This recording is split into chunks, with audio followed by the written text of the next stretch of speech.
Hello दोस्तों, मेरे YouTube channel पर आपका स्वागत है। तो चलिए कहानी शेयर करते हैं। कहानी अच्छा लगे तो प्लीज़ चैनल को लाइक कमेंट शेयर जरूर कीजिएगा।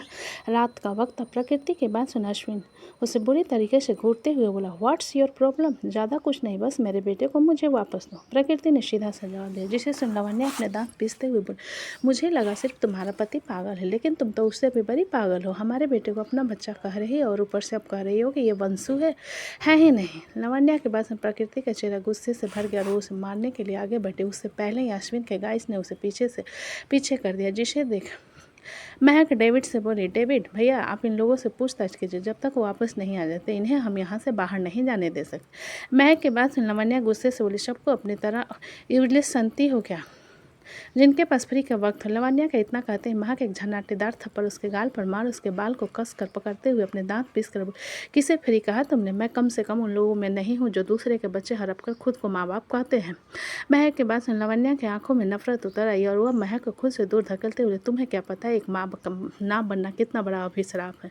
तुम नहीं गुजरी हो नहीं इस दर्द से, इसलिए तुम्हें कुछ नहीं पता। अचानक लावण्य का धक्का देने पर महक सीधा अश्विन की ओर गिरी, जिसे देखा अश्विन उसे कमर से पकड़ संभाल। महक जल्दी से उससे दूर खुद को साफ करने लगी। ये देखा अश्विन की आंखें छोटी हो गई, जिसकी नज़र को इग्नोर कर महक लावण्य को घूरते हुए, तुम माँ नहीं बन सकती, लेकिन तुम्हारा पति तो बाप बन सकता है ना, तो जाकर सरगेसी करवा और किसी और बच्चा क्यों चोरी कर रही हो? जिसे सुन लावण्य गुस्से से, हाउ डेयर यू, तुम्हारी इतनी हिम्मत कि तुम मुझ पर चोरी के इल्ज़ाम लगाओ?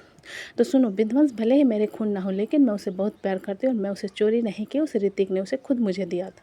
लावण्य के बाद सुन डेविड उसे देखते हुए, पूरी बात बताइए मैडम। डेविड के बाद सुन प्रकृति और महक उसे देखने लगी, जिसे देख डेविड लावण्य के सामने आकर बोला, अगर आप नहीं बताना चाहती तो मैं बता देता हूँ। ऋतिक खन्ना ने आपको अपना बेटा दिया क्योंकि उसे धमकी दी गई थी कि अगर उसके 3 बच्चों में से एक को आपको न दिया गया तो उसकी पत्नी और उनकी पत्नी के पेट में पल रहे बच्चे को मार दिया जाएगा। क्या मैंने कुछ गलत कहा? डेविड के बाद सुन लावण्य उसे घूरते हुए बोले, डियर डिटेक्टिव, इन्फॉर्मेशन तो बहुत अच्छी ढूंढी है तुमने, लेकिन ये शायद सबूत लाना भूल गए कि ये सब करने वाला हम नहीं है, इसलिए अपनी ये सो कॉल्ड इन्फॉर्मेशन अपने पास रखो। फिर इंस्पेक्टर की तरफ देख, और आप हमें जाने देंगे कि नहीं? अगर नहीं तो मैं आपके भी सुपीरियर से आपकी शिकायत करती हूँ कि हमें बेवजह यहाँ परेशान किया जा रहा है। लावण्य के बाद सुन इंस्पेक्टर प्रकृति की तरफ देखने के बाद अपनी कॉलेज से बोला, चलो। जिसे सुन महक इंस्पेक्टर को रोकते, इंस्पेक्टर आप ये क्या कह रहे हैं? ये लोग एक बच्चे को चोरी करके ले जा रहे हैं, आपको इस पर कार्रवाई करनी चाहिए और आप इसे छोड़ रहे हैं। जिस पर इंस्पेक्टर महक को समझाते, मैडम एक तो हमारे पास कोई सबूत नहीं और हम सिर्फ अपने कहने पर किसी भी टूरिस्ट को परेशान नहीं कर सकते, इसलिए प्लीज़ सबूत लेकर आइए। सबूत यहाँ है, पीछे से भास्कर आते हुए बोला। भास्कर की आवाज़ सुन प्रकृति ने सर घुमा कर देखा जहाँ भास्कर राजवीर के साथ आ रहा था, जिन्हें देख प्रकृति की आंखें भर, जो उसने इतने वक्त से कंट्रोल करके रखा था। जिसे रोता हुआ देखा राजवीर उसके पास आकर बोले, जस्ट चिल यार, शादी के बाद तुम सच में बहुत बड़ी रोंदू हो गई हो। ये कहते हुए उसने प्रकृति के आंसू साफ किए तो इंस्पेक्टर भास्कर की तरफ देखते हुए, आपने कहा कि आपके पास सबूत है। जिस पर भास्कर एक एनवलप इंस्पेक्टर की तरफ बढ़ाते हुए बोला, ये रहा सबूत। फिर अश्विन की तरफ इशारा करता, और ये आदमी एक ड्रग डीलर है जो पोलैंड से यहाँ स्मगलिंग के लिए आया था, जिसके सबूत इस एनवलप में है। भास्कर के बाद से इंस्पेक्टर ने एनवलप खोलकर देखा, जिसमें अश्विन कुछ लोगों के साथ हाथ मिला रहा था। फिर उसने उन लोगों से कुछ बात की, फिर उन लोगों ने पैसे दिए, जिसके बदले अश्विन ने उन्हें एक ब्राउन शुगर का पैकेट चेक करने के लिए फिर उनकी डीलिंग पूरी हुई। जिन सबूतों को देखने के बाद इंस्पेक्टर अपनी हथकड़ी निकाला अश्विन को पहनाते हुए, आपको ड्रग डीलिंग को बढ़ावा देने और उसे दूसरे जगहों पर स्मगलिंग करने के जुर्म में अरेस्ट किया जाता है। आपको वकील रखने की इजाज़त की जाएगी, तब तक हमारे साथ कोऑपरेट कीजिए। इंस्पेक्टर के पास अश्विन ने कोई विरोध नहीं किया और लावण्य से बोला, तुम पोलैंड के लिए निकल जाओ। इंस्पेक्टर अश्विन की बात सुनकर, जब तक तहकीकात पूरी नहीं हो जाती आपकी वाइफ यहाँ से नहीं जा सकती है, क्योंकि हमें उनसे भी पूछताछ करनी होगी, कहीं वो भी तो आपके साथ नहीं जुड़ी हुई है।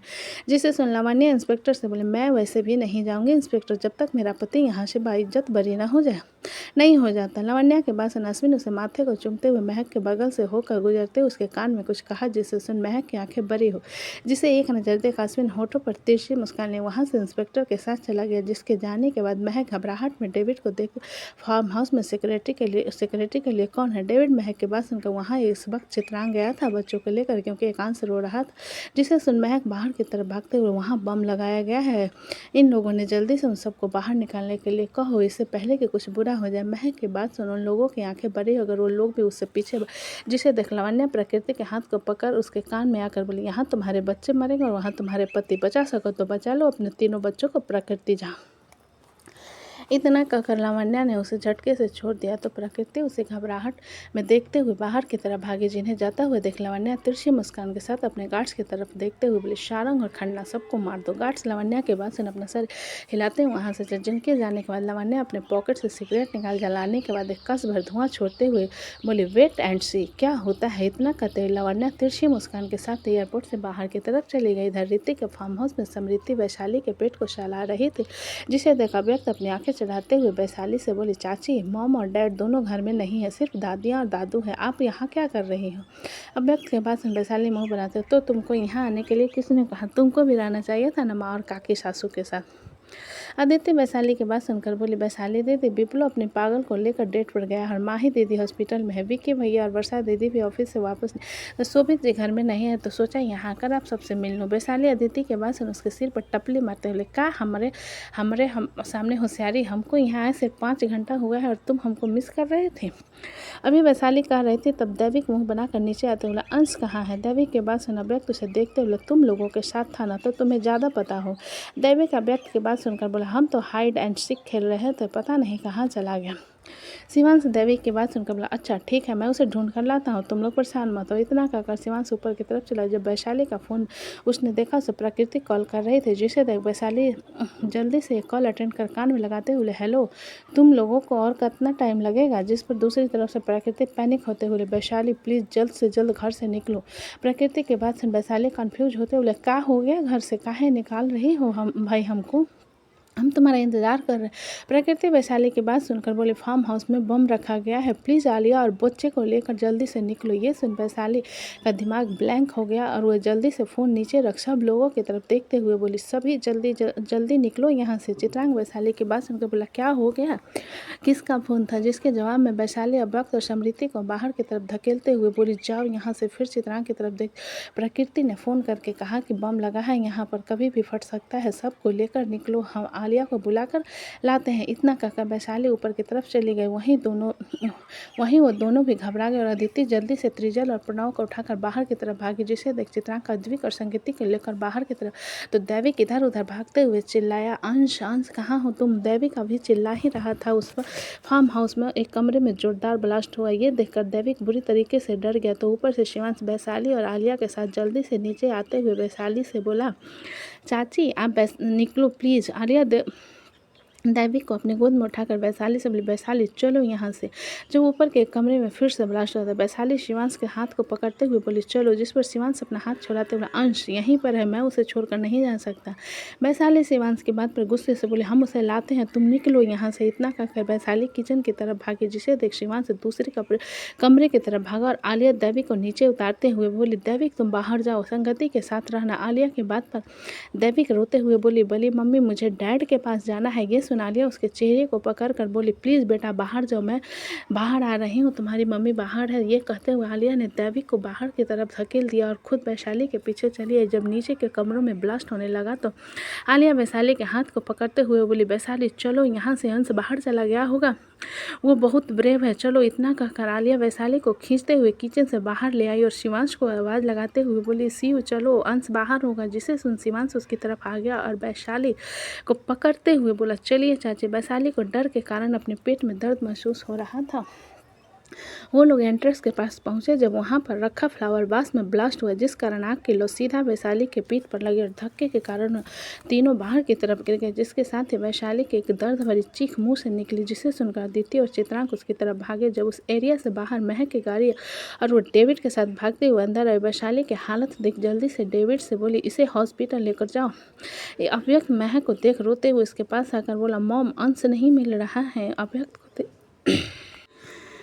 अव्यक्त को देख महक हैरान होते हुए बोले, तुम यहाँ क्या कर रहे हो और अंश कहाँ है। अव्यक्त मैं बात का कोई जवाब न देते हुए बस रोने लगा। तो महक सब लोगों की तरफ देख ले, अब सब ठीक तो है ना। इस बीच चित्रांग और डेविड वैशाली को लेकर हॉस्पिटल के लिए जब डर के कारण आलिया भी वहीं पर बेहोश हो गई। ये देखकर दैविक जोर से चिल्लाया, बली माँ। जब फार्म हाउस के टेरिस पर ब्लास्ट हुआ तभी वहाँ पर प्रकृति भी भास्कर और राजवीर के साथ आ गए। राजवीर आलिया को बेहोश देख उसे अपने बाहों में उठाते हुए भास्कर से बोला, मैं दीदी को हॉस्पिटल लेकर जा रहा हूँ। राजवीर के बाद भास्कर ने अपना सर हिला दिया और राजवीर आलिया को लेकर वहां से निकल गया। महक इधर उधर देखते हुए अंदर की तरफ जाने की कोशिश करने लगी, जिसे देख प्रकृति उसे पकड़, ये आप क्या कर रही हो, अंदर आग लगी है। प्रकृति के बाद महक उसे खुद से दूर करते हुए बोली, मेरा अंश वो अंदर है।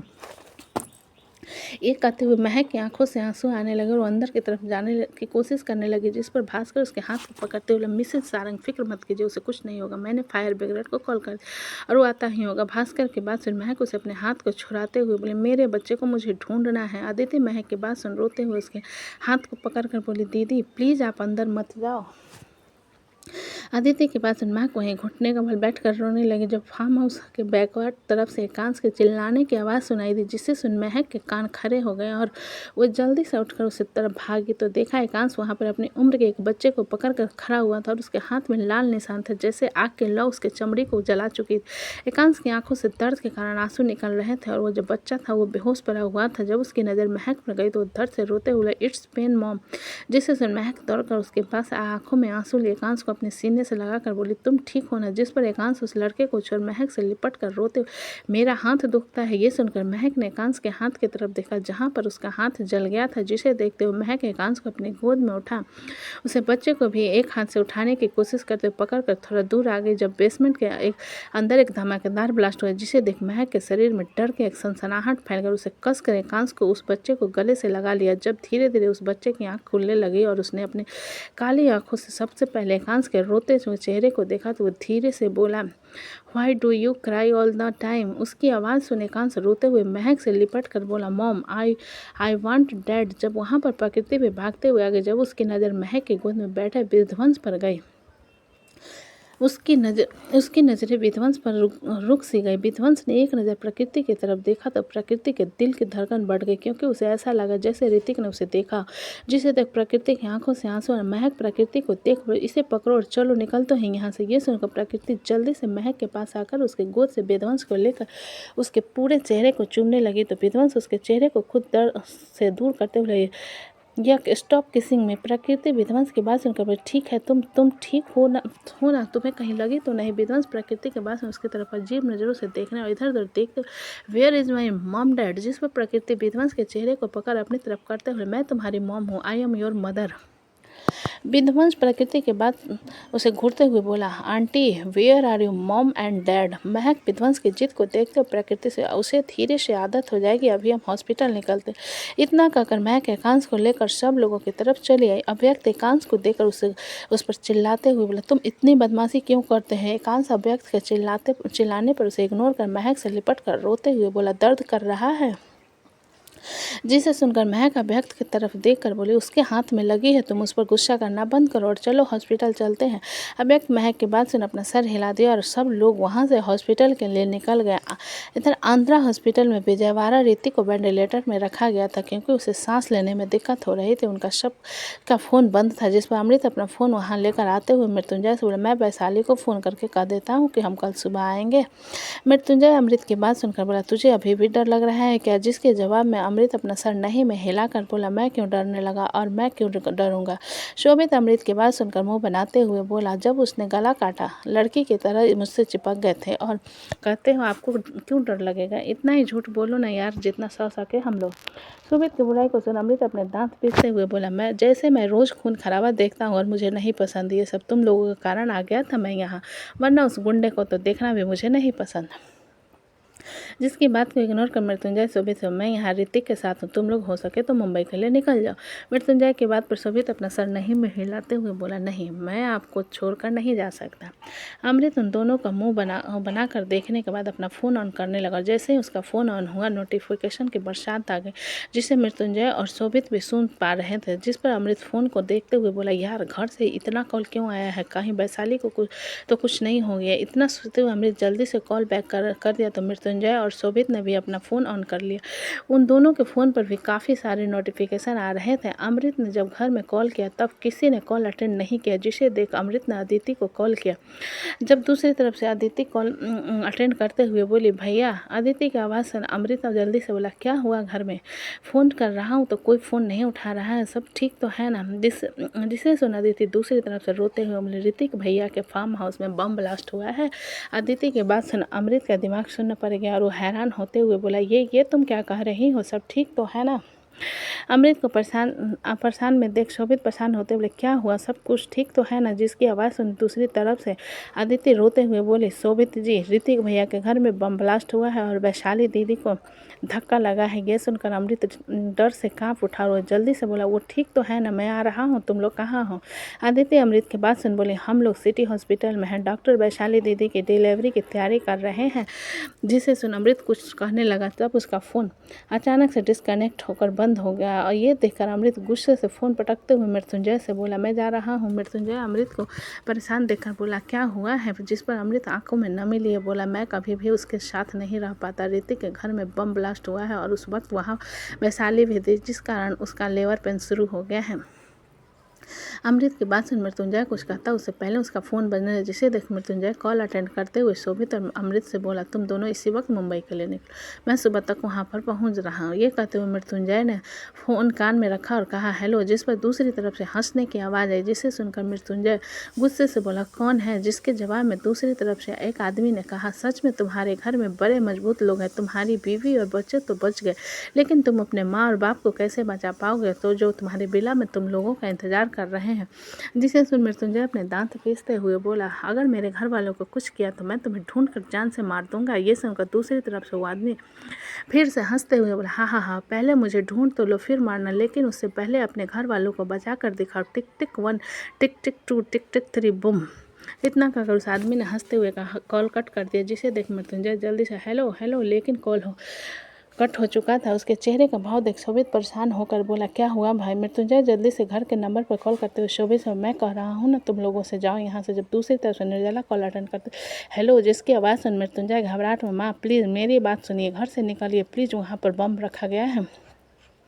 मृत्युंजय की बात सुनकर अमृत और शोभित हैरान हो गए जब दूसरी तरफ से कॉल एकदम से डिस्कनेक्ट हो गया। जिसे देख मृत्युंजय का दिल बैठ गया और वो जल्दी से फिर से कॉल कर, लेकिन कॉल कनेक्ट नहीं हुआ। जब वहाँ पर बुरी हालत में शेलवन और रिवान को अकरम और उसके लोग लेकर आ गए, जिन्हें देख मृत्युंजय अकरम से बोला, तुम लोग यहीं रुको। इतना कहकर मृत्युंजय हॉस्पिटल से बाहर की तरफ भागा, जिसके पीछे शोभित और अमृत भी भागे। मृत्युंजय बाहर आकर सीधा गाड़ी में बैठ गया तो उसके साथ शोभित बैठते हुए बोला, भाई क्या हुआ है, हम कहाँ जा रहे हैं। जिसके जवाब मृत्युंजय फुल स्पीड में गाड़ी एयरपोर्ट की तरफ भागते हुए, जेट को एयरपोर्ट आने के लिए कहो, हम मुंबई के लिए निकल रहे हैं। ये कहते हुए मृत्युंजय बहुत स्पीड में गाड़ी भगा रहा था। जिसे देखकर अमृत मृत्युंजय से बोला, मृत्युंजय तुम क्या छुपा रहे हो हमसे, तुम इतने डरे हुए क्यों हो। मृत्युंजय अमृत के बाद गाड़ी चलाते हुए दूसरे हाथ से डेविड को कॉल लगा दिया था। दूसरी तरफ से डेविड कॉल अटेंड करते हुए बोला, हेलो बॉस। जिस पर मृत्युंजय जल्दी से बोला, तुरंत बिला जाओ और घर खाली करने के लिए कहो। डेविड मृत्युंजय की बात सुनकर बोला, रचना आंटी और पीताम्बर अंकल यहाँ आ चुके हैं, फिलहाल वहाँ पर कोई नहीं है, क्या हुआ है। मृत्युंजय डेविड के पास उनका मॉम डैड कहाँ है। जिसके जवाब में डेविड फिर से बोला, मुझे नहीं पता, वो लोग यहाँ पर नहीं दिखे, शायद घर में है, लेकिन हुआ क्या है। तो दोस्तों कहानी कैसी लगी मुझे कमेंट में लिखे। अच्छी लगी तो प्लीज़ चैनल को लाइक करें, सब्सक्राइब करें और ज़्यादा से ज़्यादा शेयर करें। कहानी को पूरा सुनने के लिए धन्यवाद।